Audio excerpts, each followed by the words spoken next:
So besties, before we proceed to today's tutorial, I want to say a very big thank you to all our amazing subscribers, and to those that are yet to subscribe to this channel, I want to urge you to please click on the subscribe button, and don't forget to click on the notification bell so you get notified whenever we upload new sewing tutorial. So in today's tutorial, we'll be learning how to draft a cut together jumpsuit. That is a jumpsuit that don't have any waist seam joining. So we're going to learn how to draft and cut it. So we're going to proceed to the table while we start. Please, if you have any question, any part of the tutorial that might seem confusing to you, drop it in the comment section, and don't forget to type your location so that I will send my hugs to you. Thank you very much.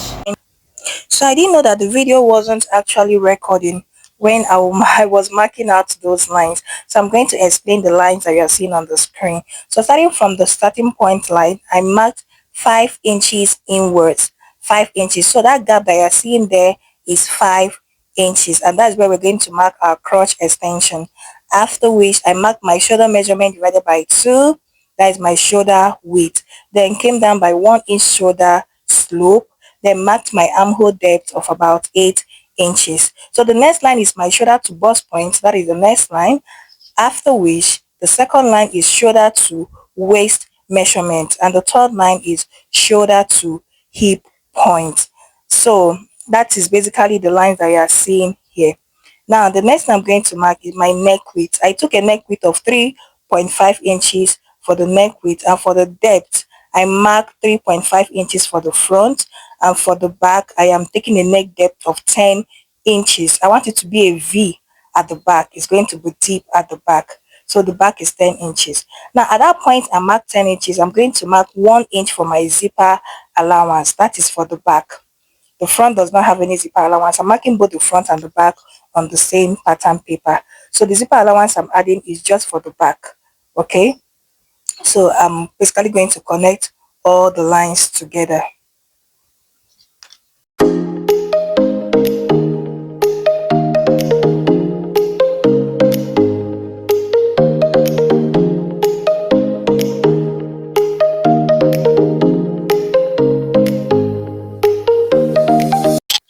So I'm going to go to my armhole to get the middle of my armhole, which is 4 inches. So at that point I'm going to come in by 0.5 inches.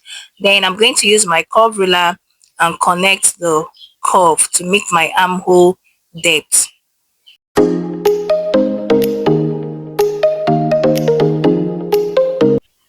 So I'm going to mark my crotch depth. So for my crotch depth, I'll be dividing my hip by 4 and add extra 3 inches to it. So hip 44 divided by 4 is 11 inches plus extra 3 inches to it, which is 14 inches. So I'm going to mark 14 inches starting from my waist measurement. I'll mark down to 14 inches, which is going to serve as my crotch depth. Now I'm going to start putting the body measurement. So for my bust, I'll be dividing my bust circumference into 4. Then I'm adding 0.5 for ease allowance, okay, because I don't want it to be tight. So I added 0.5 for ease allowance. Then for my waist, I divided my waist circumference by 4 and also added 0.5 for ease allowance. Then at my hip area, I divided my hip measurement by 4. Then I added extra 1 inch for ease allowance because I want it to be very free. Now the same thing I marked at my hip, I also marked it at my crotch area. So I marked 12 inches at my hip area. I also brought it down to meet my crotch area, my crotch depth, the same thing, which is now going to serve as my trouser block. So from my waist to my crotch, I have a width of 12 inches that will serve as my trouser block. Okay, quickly, I want to make a correction. You can see I cancelled that my hip point that is above there, and I'm remarking a new hip point. Now for my normal trouser, my hip point should be 3 inches above my crotch depth. But for this palazzo trouser, my hip point will be up to 5 inches above my crotch depth. So I had to remark my new hip point. So for my front crotch extension, I marked 3 inches for my front crotch extension. Then after marking 3 inches, I went to the angle 4 to 5, and I marked 1 inch upwards. Then I use my curve ruler to connect the curves. I connected it to meet my hip point.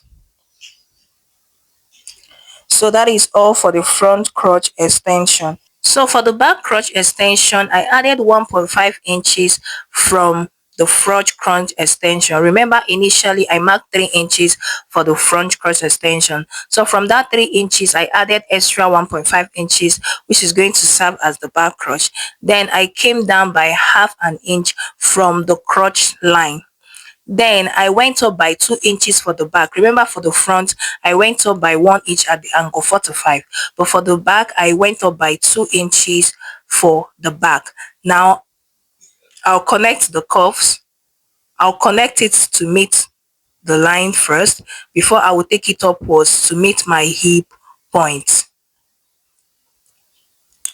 So after doing that, I had to blend very well. So try as much as possible to blend in very well so that it wouldn't be straight line. It should be curved line. So I have a total of 3 inches for the front crotch extension and a total of 4.5 inches for the back crotch extension. So I'm going to measure what I have from my starting point to my front crotch extension. So whatever I have there, I have a total of 15 inches there. So I'm going to mark 15 inches all the way to my hemline.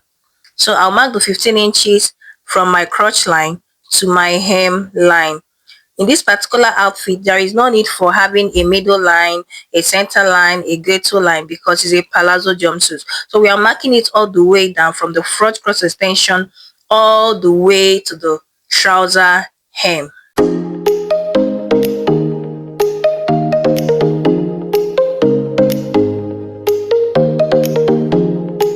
So I'll be connecting my back crotch extension with my curve ruler to meet with the curve line. So I have to be very accurate when doing this.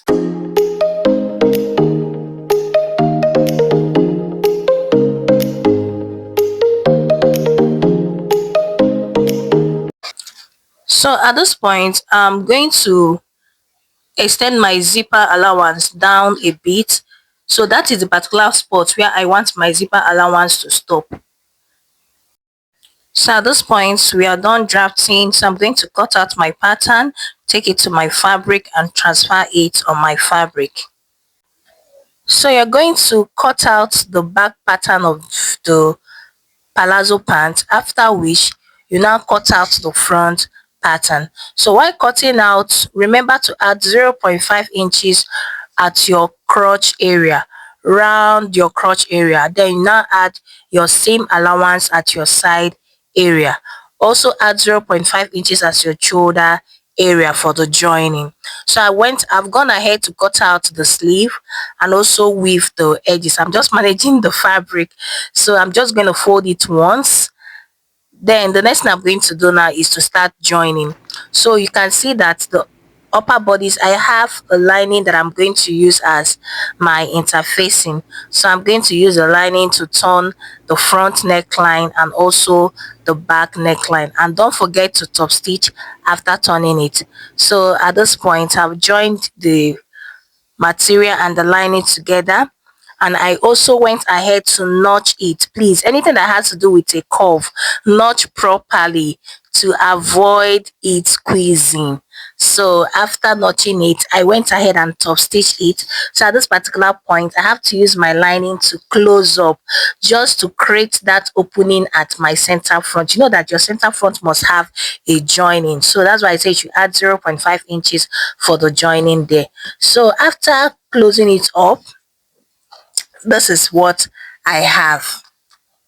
So after turning it with the lining, this is how my front looks, one side of it.